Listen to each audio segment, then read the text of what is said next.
Seguimos hablando de nuestros programas, o seguimos con nuestros programas de residuo cero, esos programas con los que pretendemos de alguna manera, sobre todo, informarles para que ustedes tengan esa sensibilidad y entre todos queramos un poquito más en nuestro planeta. Hoy nos vamos a ir un poquito lejos, nos vamos a ir hasta Bruselas. Allí surgen en el Parlamento prácticamente todas las leyes que rigen después todo el tema de residuos, medio ambiente, economía circular, básicamente de todo de lo que estamos hablando en estos programas. Y para ello hemos invitado hoy a una de nuestras eurodiputadas, Adriana Maldonado. Muy buenos días. Muy buenos días, Jaione. Bueno, muchísimas gracias por haberte acercado hasta Peralta, hasta nuestros estudios, en una vida como es la de los eurodiputados, que estáis todo el día con la maletita y el avión, ¿no? Todos los días de arriba para abajo, pero bueno, es un placer estar con vosotros también aquí, porque bueno, es una forma también muy tangible pues de estar más cerca y también explicar un poco todo lo que hacemos en Bruselas, que es muy importante, nos afecta a todos y a todas, y yo creo que también este tipo de programas y de oportunidades nos sirven también pues para crear esa conciencia europea, esa ciudadanía europea, que también todos nos sentamos pues un poco parte de este proyecto que comenzó hace muchos años. Que nos parece como un poquito lejano Bruselas, sí, pero mandáis mucho, ¿eh?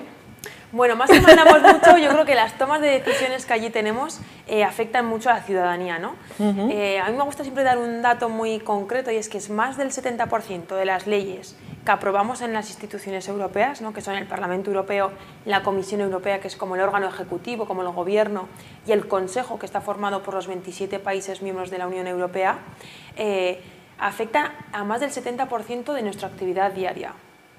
Entonces, prácticamente todas las actividades que hacemos en nuestro día a día provienen de una legislación que hemos tomado en las instituciones europeas. Por eso yo creo que es muy importante también que le demos esa importancia a veces a las decisiones que se toman en Bruselas, porque afectan muchas veces a las decisiones que se toman en el Congreso de los Diputados, en los gobiernos nacionales y también, pues lógicamente, en los gobiernos regionales, incluso en los ayuntamientos, ¿no? Claro, que hayas dado tú un poquito, a nivel municipal tenemos los ayuntamientos, a nivel regional, Parlamento, a nivel nacional, Congreso y Senado, pero luego tenemos ese Parlamento Europeo también, ¿no?, donde surgen, como bien dices tú, esas directrices que después recogen el resto de entidades de poder, desde la más pequeñita hasta la más grande. Adriana, tenemos 3 europarlamentarios en Navarra, Partido Socialista, que es el partido al que tú representas, tenemos también a Fernando Barrena de Bildu y tenemos a Idoia Villanueva de Podemos, ¿no?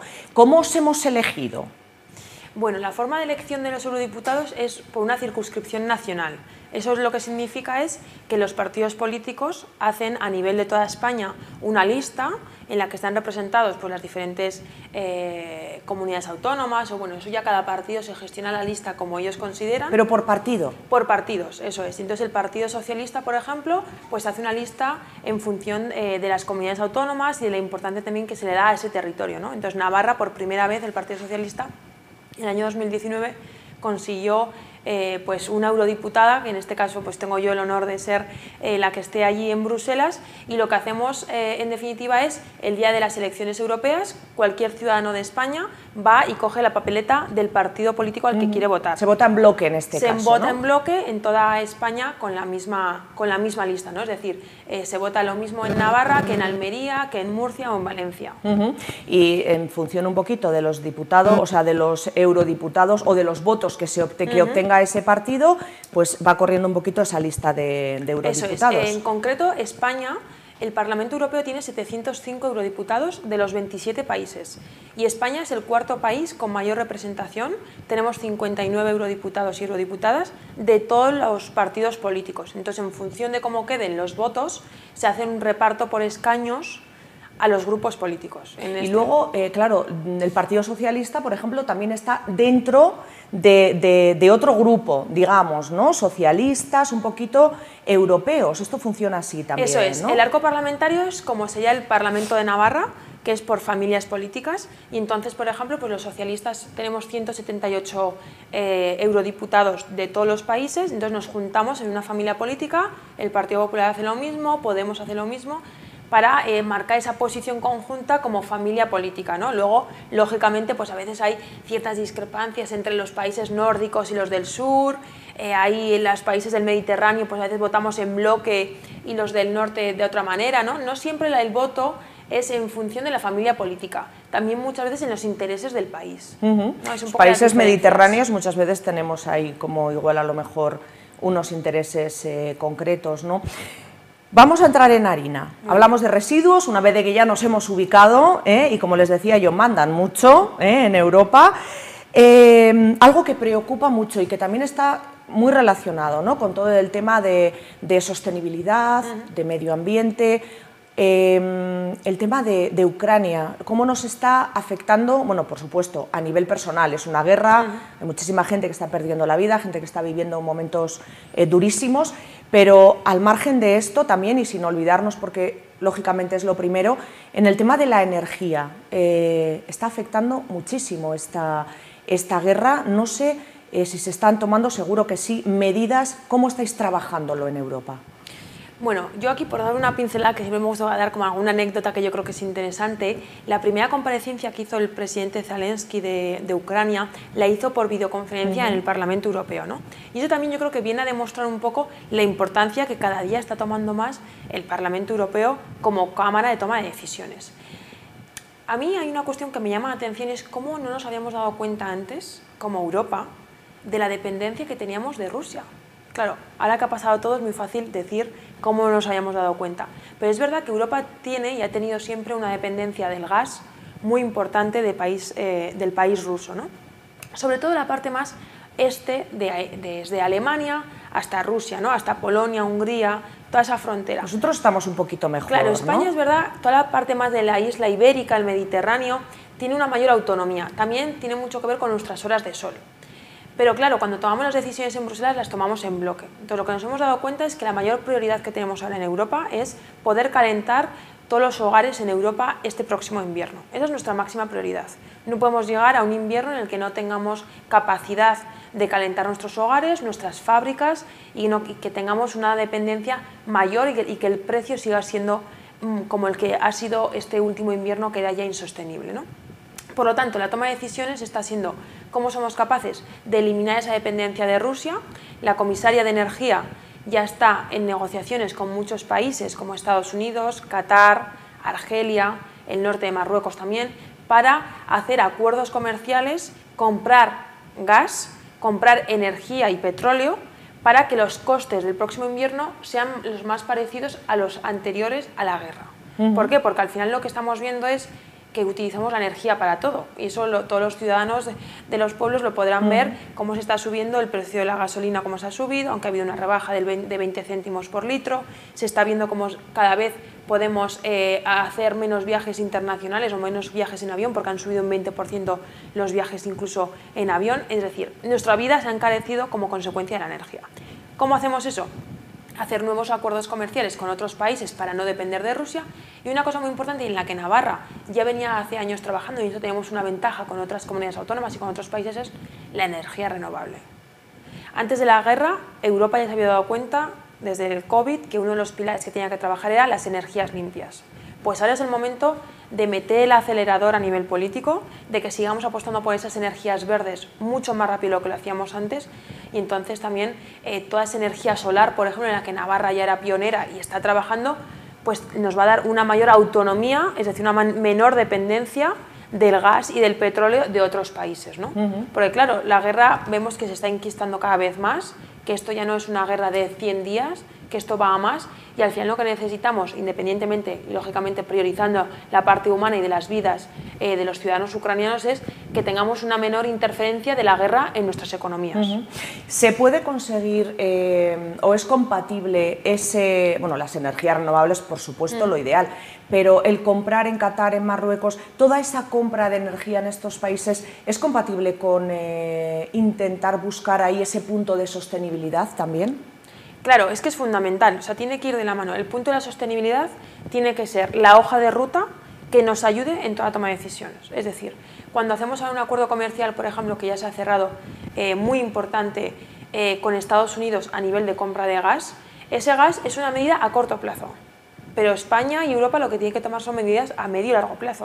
Y la sostenibilidad es un factor fundamental. Lo estamos viendo ya no solamente en la toma de decisiones de los gobiernos, lo estamos viendo cómo las empresas cada vez tienen un papel más sostenible en toda su toma de decisiones. Vemos cómo los embalajes cada vez son más con productos reciclados. Vemos cómo las empresas hacen ya sus informes de sostenibilidad y de impacto medioambiental. Al final es una conciencia ciudadana que tenemos que tener en todo lo que afecta a nuestra vida como ciudadanos y sobre todo también como consumidores, ¿no? Que también yo creo que es importante que pongamos en valor el rol y el papel que nosotros en nuestro pequeño granito de arena podemos apostar en relación a la sostenibilidad y al medio ambiente. Hablando de sostenibilidad, bueno, muchas veces, ¿no?, decimos, hay quien su vida gira en torno a la sostenibilidad y al cuidado del medio ambiente por un tema de conciencia social, sin más, y hay a quien hay que apretarle un poquito, con cánones, con tasas, con multas, con subvenciones, porque ahora, por ejemplo, prácticamente todas las subvenciones o muchas de las subvenciones, aunque también está el tema de la digitalización, que tú, por cierto, manejas muy bien, pero muchas de las subvenciones están dirigidas a temas de sostenibilidad, digo las que vienen sobre todo de Europa, a cuidado del medio ambiente, hablando de los Next Generation, hablando un poquito de estas subvenciones. Yo creo que ahí también está claro que Europa ha dicho, si quieres subvención, tienes que ser sostenible, ¿no? Tienes que cuidar el medio ambiente. Mira, Jaime, la presidenta de la Comisión Europea, que es una alemana, Ursula von der Leyen, que antes había sido ministra de Defensa en Alemania, en su discurso de investidura, en junio del año 2019, hizo una intervención con dos prioridades políticas, ¿no?, que es lo que estamos trabajando desde ese año, que es la sostenibilidad y la digitalización. Si dejamos la digitalización de lado, que eso nos daría para otro programa, para te invitamos otro día. La parte de la sostenibilidad la tenemos que ver desde un punto de vista, como decíamos, muy transversal. Entonces, Europa, ¿qué es lo que ha dicho? Si queremos llegar al año 2050 con un coste de emisiones cero, es decir, que lo que emitamos al planeta sea cero en relación a lo que el propio planeta genera, eso tiene que ir acompañado de unas políticas en todos los sentidos, desde políticas de consumo, políticas medioambientales, políticas a nivel de empresa, de administración pública, que también es un rol muy importante de los ayuntamientos, de las mancomunidades, de los gobiernos regionales. Entonces, en definitiva, lo que está haciendo Bruselas es un pacto 360 grados en todos los ámbitos, porque la sostenibilidad también es, por ejemplo, mantener y proteger nuestra flora y nuestra fauna. Hay una estrategia de biodiversidad en Europa pionera a nivel mundial. Nunca ningún país había hecho una estrategia tan grande y tan ambiciosa de mantener nuestros mares como están, de mantener nuestros bosques como los tenemos y también siendo conscientes de que son los mayores pulmones que tenemos, ¿no? Aquí que tenéis también zonas verdes alrededor, al final tenemos que mantener ese ecosistema. Eso acompañado de una política de concienciación, desde los más pequeños hasta los más mayores. Cómo desde que nos levantamos hasta que nos acostamos tenemos que hacer una política de sostenibilidad, en definitiva de ser respetuosos con el ecosistema que tenemos a nuestro alrededor. Desde cuando vamos a comprar a la frutería, intentar no utilizar bolsas de plástico y utilizar una bolsa que podemos llevar desde casa, eso es una decisión que se toma en Bruselas. Por ejemplo, las políticas de promoción de cambio de bolsas de basura, de plástico a cambio de bolsas recicladas, eso también son subvenciones europeas que reciben muchas veces los ayuntamientos y las mancomunidades para fomentar ese tipo de consumo responsable, ¿no? O, por ejemplo, una ley muy importante que estamos llevando también en Bruselas ahora, que tiene que ver con la obsolescencia programada, que muchos ciudadanos dirán, ¿qué es la obsolescencia programada? Yo siempre recuerdo que mi abuela decía, oye, la lavadora hace 20 años me duraba 30 años sin ningún tipo de problema, ahora esta la he comprado y a los 7 años ya se me ha estropeado una pieza. Bueno, pues en Europa, entre ese 70% de toma de decisiones que hacemos, hemos creado una ley que se llama la Ley de Sostenibilidad y Obsolescencia Programada, que lo que viene es a obligar a todos los fabricantes de electrodomésticos y de productos que no pueden crear productos que tengan una fecha de caducidad. ¿Para qué? Para que luego vayamos a comprar otro. Tienen que ser los productos desde origen sin ninguna modificación, pero además las marcas tienen que tener la obligación de tener durante un periodo de 15 años piezas de reparación en sus fábricas. Es decir, si se nos ha estropeado el frigorífico, Fagor, por ejemplo, tiene que tener una pieza de recambio durante 15 años para ese frigorífico. Eso es una decisión que al final no la toma la empresa, es una decisión política que se toman, en este caso en el Parlamento Europeo, y que nos afecta, porque con eso que conseguimos que los productos duren más, que los desechos sean menores. Por ejemplo, una cuestión también muy importante que es la conciencia de segunda mano. Y mira, en eso España no es pionera. Tenemos países como Alemania, Centro Europa principalmente, Bélgica, Holanda. Aquí en eso yo creo, Adriana, que somos como un poco, no sé si es la palabra, igual suena un poco fuerte, discúlpenme, como acomplejados, ¿no? O sea, que nos parece... Que todo tiene que ser nuevo. Sí, que todo tiene que ser nuevo porque, claro, yo creo que también viene de nuestro pasado, ¿no? Hemos venido de un pasado a lo mejor en que nuestros padres, nuestros abuelos lo han pasado tan mal que ahora, comprar de segunda mano. Y sin embargo, como dices, hay países como Europa, o sea, como Alemania, por ejemplo, en el que esto es pues una cosa totalmente normal, ¿no? Para que la gente que está en casa nos entienda perfectamente, en Alemania lo más normal es que cuando tú te vas a una casa nueva de alquiler, los electrodomésticos, el sofá, la televisión, tú se lo compras a la persona que estaba en la casa, ¿no? Es decir, hasta eso hay una conciencia de segunda vida, de tercera vida. La reutilización, ¿no? Que es los importante. Productos, pero ya no solamente en productos que podemos tener en el hogar, en productos también textiles, en la ropa, en dar una segunda vida a muchos productos que antes pues hubiésemos tirado, ¿no? O seguimos tirando en países como España. Pues eso de dar una segunda vida a muchos productos es una política también que estamos intentando hacer en Europa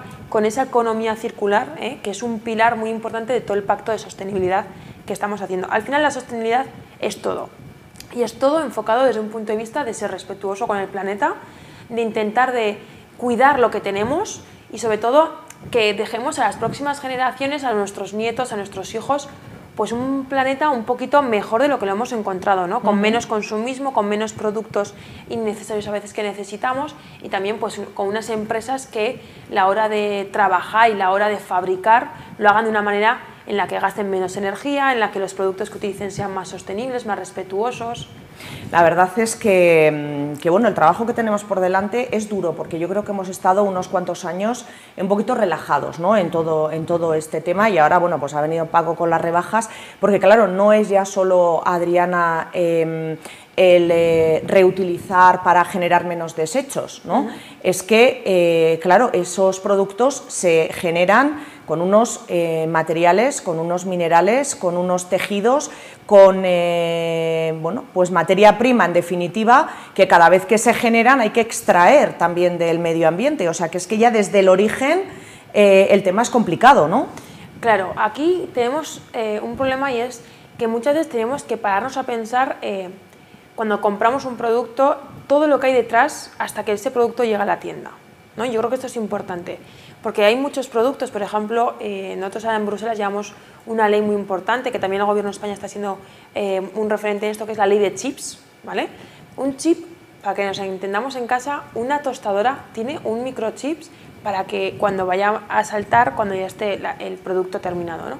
Ese microchips, ese material, es extraído en países del tercer mundo, muchas veces en condiciones infrahumanas, condiciones que vulneran los derechos fundamentales, los derechos humanos. Y también Europa tiene que ser líder y tiene que impregnar al mundo de nuestros valores europeos. Aunque no sean países de Europa, claro, ¿no? Aunque no estemos al final de, es un de poco... países como Myanmar, como Sudán, ¿no? Que nos pillan lejísimos, que posiblemente nunca vayamos a conocer, pero que al final planeta solamente tenemos uno, y también tenemos que tener en cuenta cómo se extraen esos materiales, porque al final los productos no son infinitos, son finitos, es decir, hay una cantidad determinada de petróleo en el mundo, tenemos una cantidad de minerales en concreto, y lo que tenemos que hacer es que cada vez vamos a necesitar, por ejemplo, más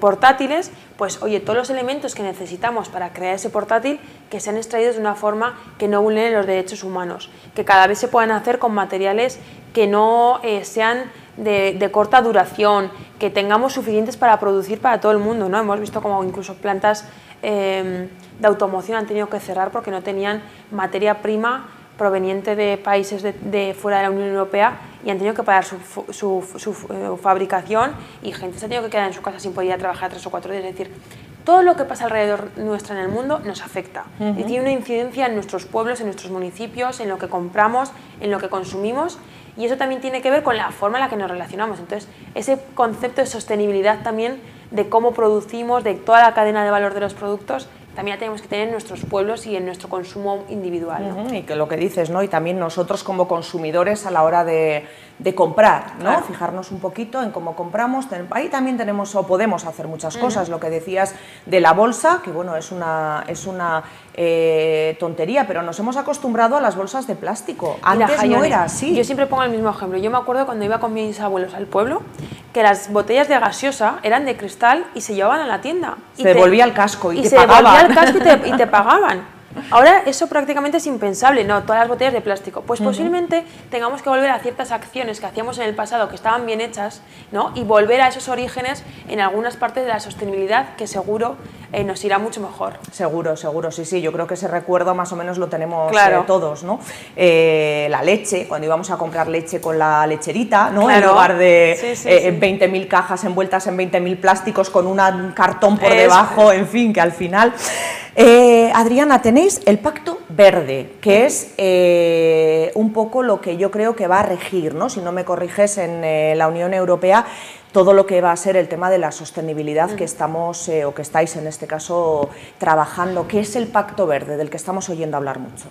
Bueno, el Pacto Verde, en definitiva, es lo que estamos hablando, lo que llevamos toda esta entrevista hablando de sostenibilidad, de otras formas de consumir, de producir, llevado a la máxima escala. Es decir, es un poco la hoja de ruta general en la que nosotros nos basamos para hacer todas las políticas. Nosotros le llamamos el tsunami legislativo, porque es por primera vez el Parlamento Europeo estamos haciendo, yo la semana que viene estaré en Estrasburgo para aprobar dos de estas nuevas leyes muy importantes, que es la ley del clima y la ley de biodiversidad, que son más de 14 leyes, directivas o reglamentos. Dentro de ese pacto. Dentro de ese pacto. Entonces es un pacto con 14 o 15 leyes en todos los aspectos, siempre con el punto de vista de la sostenibilidad, de medio ambiente, de fauna, de flora, de la ley del clima, materia de energía, por supuesto, modelos nuevos de consumo, cómo las empresas tienen que también instaurarse en este nuevo modelo de sostenibilidad. 14 leyes que vamos a aprobar, que los países luego van a tener que cumplir y que en definitiva nos va a afectar a todos para que tengamos un mundo más sostenible. Porque también, Jaione, yo creo que hemos cambiado como ciudadanos después de la pandemia. Después de la pandemia hemos visto que planeta tenemos uno, que la forma de relacionarnos también ha cambiado mucho y que también todo lo que tiene que ver con la salud afecta al medio ambiente.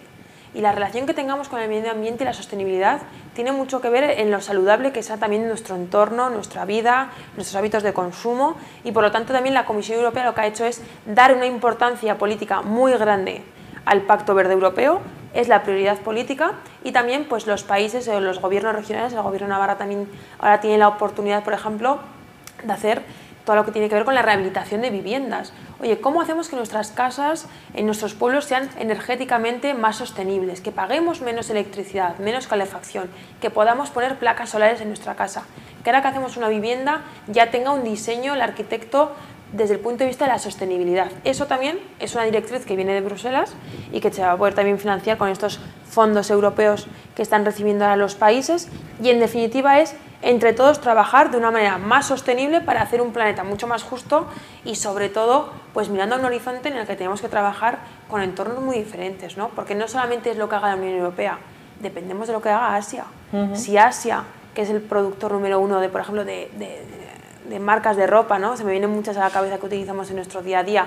Oye, también tenemos que pensar cómo esos países tiñen esos pantalones, cómo producen esas camisetas.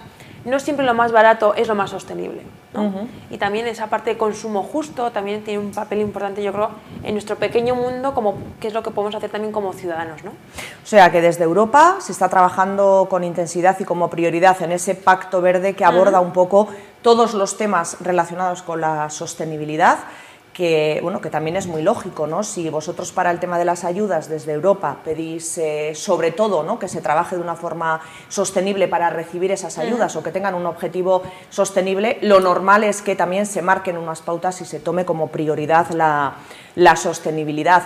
Lo estamos oyendo, sostenibilidad, temas inclusivos, digitalización, asuntos que parecen como muy lógicos, ¿no?, que se tengan en cuenta, pero que teníamos olvidados, ¿eh? Mira, Jaione, yo voy a poner un ejemplo muy claro de lo que es una ley que nos afecta a todos, muy vinculada a la sostenibilidad, que vamos a tomar en Bruselas y que en 2024 todos los ciudadanos lo vamos a ver de forma directa. Pasado mañana. Pasado mañana. 2024.